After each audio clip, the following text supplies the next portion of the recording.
কোনো মানুষ আমাদের বন্ধু আর শত্রু হয়ে পৃথিবীতে আসেনি।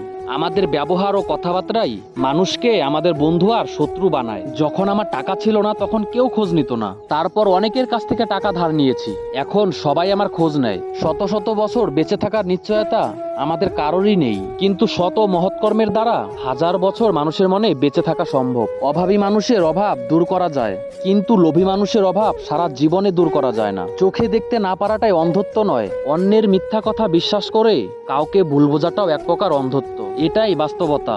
একদিন যাদের ব্যবহারে ও কথায় আপনি মুগ্ধ হবেন, একটা সময়ে তাদের ব্যবহার ও কথায় আপনার অন্তর ক্ষত বিক্ষত করে দিবে।